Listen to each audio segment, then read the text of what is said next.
effective contract management team that they need to invest in. The second is mobilization and work execution documentation. What am I mobilizing? What was required? Have I mobilized it or not? Is there a document? Since invariably what happens, people mobilize. आज दिन क्या mobilize कर दिया, उसको पता ही नहीं है कुछ क्या चाहिए क्या था और करा क्या है. Which is the most important and the vital and the largest form of claim for a construction company against all clients. Against every client. It becomes a very huge claim. Because you see, I think Mr. Reddy spoke about a few things. There is a terminology which I use. It's called the crash cost. Okay. So if you ask me, suppose आपने मेरे को delay कर दिया as a client, you delayed my drawings, etc., etc., and then you issue me letters after letter. इसको इतने time में खत्म करो. Original schedule 6 महीने था. 6 महीने की जगह 2 महीने आपने खत्म कर दिए. उसके बाद 4 महीने बचे. अब 4 महीने में I to do that same quantum of work, there is a crash cost which every client is under obligation to pay as per the contract act provisions. They cannot exempt themselves and say no आपने time से खत्म किया. हाँ साहब मैं कब कह रहा हूँ मैंने टाइम से खत्म नहीं किया. वो तो एक सर्टिफिकेट मिल गया कि मैंने टाइम से खत्म किया. बट आपका 6 महीने का काम 2 महीने आपने वेस्ट कर दिए, 4 महीने मैंने किया. Where is the claim? Where is the money? So you see, invariably the government clients do not feel the heat till something like this sits on their tabletop as a claim. कि भाई आप इसका पैसा कौन देगा? हर चीज का मैं पैसा मांगता हूँ. आप मुझसे अगर मेरा डिले हो रहा है तो मेरे को पैसा चाहिए. इसी invariably there are various clauses in the contract. Mr. Khandelwal probably would appreciate. Where they say the minimum quantum of mobilization. They define. कि साहब आप इतने इंजीनियर लगाएंगे, इतने साइट इंजीनियर लगाएंगे, इतने टीएनपी डालेंगे, एक मिक्सर, एक ट्रांसफर मिक्सर, एक होल और एक tower crane, blah blah blah blah. ये define कर देते हैं. Has any contractor thought about it? कि साहब that's the biggest blessing for the construction company and for the advocates. Why?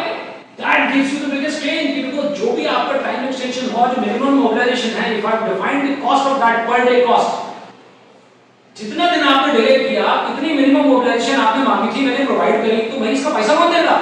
They are under obligation. I go to arbitration, I put it hands down. You see, they have no option. कि साहब आप ही ने मांगा हुआ है, contract term है, मैंने तो नहीं कहा, आपने मांगा हुआ है, ये लिखा हुआ है. अब जो कॉन्ट्रैक्ट में लिखा हुआ है, nobody can go beyond the contract. That's the first condition in arbitration. So I win it all. I just won 3 cases on that, and I said, look, this is the minimum mobilization that you tabled it, put it in the contract term. So what are you doing about it? Sir, आपने delay किया, तो ये मेरी mobilization तो लगी हुई है. इसका I'm very underutilization है. I am not able to use my staff, my manpower, my material, my equipment. I need money for this. You need to pay for it. So they can start scratching their heads. कि कहाँ फंस गए आप? And they have no answer. Government department में इसमें भय विरोध होते ही नहीं. किसान इसका कोई जवाब बना दे. वो बना ही नहीं पाता जवाब. कैसे बनाएगा? वो कॉन्ट्रैक्टर देके उसको जवाब बना ही नहीं सकता. So this is the beauty of all of this. And the last part is the breach and the hindrance. So if I'm documenting, when I say all of this, and I'm talking about the breach and the hindrance, it needs to be documented well. So you see, the construction companies and all owners need to invest in documenting the breaches and the hindrances. If I don't document it well, I walk without a claim. It's up to me. I can have 0 claim and finish my work, lose about 10% of the contract value and be happy. That's me. A lot of people will do it. So the next thing which comes is, now all construction activities need a detailed knowledge of the work to be delivered.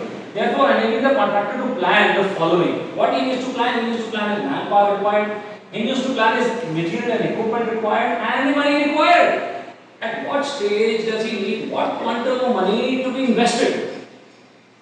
See, investment means the work I have built, the money which I have accrued to be payable to me, and the difference. Basically, if the client does not pay me the money in time, as per my contract terms, so I need to bridge the gap. So now here is another beautiful document which as an advocate we need to look at, and as a construction company we need everybody to document. So if you are advisor, you must tell the construction companies to build a document which is strong enough in this. कि भाई मैं इतना पैसा लगा रहा हूँ, इतना पैसा आपने इस डेट को देना था मेरे को, did you pay? So therefore the difference has a cost of capital. How do I work out the cost of capital? So as a chartered accountant, sir, you will understand there is a concept which I use in my arbitrations.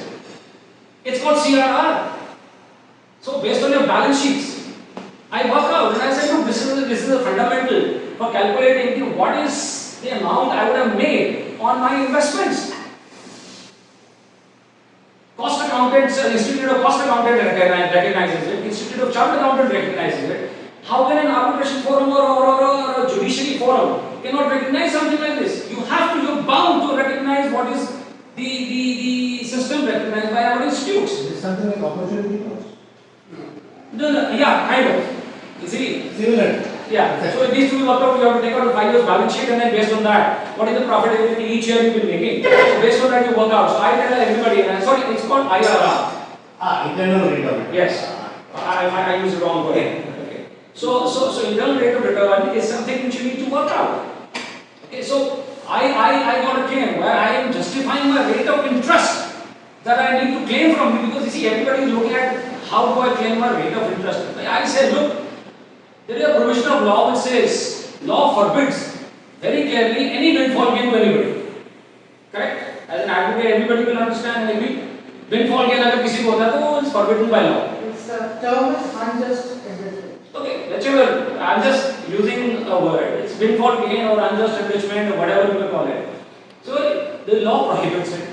And I say, sir, look, if this gentleman, if this client has withheld this much lot of money, as per his balance sheet, I take out the client's balance sheet and I say he is earning an IRR of let's say 36%. Wonderful.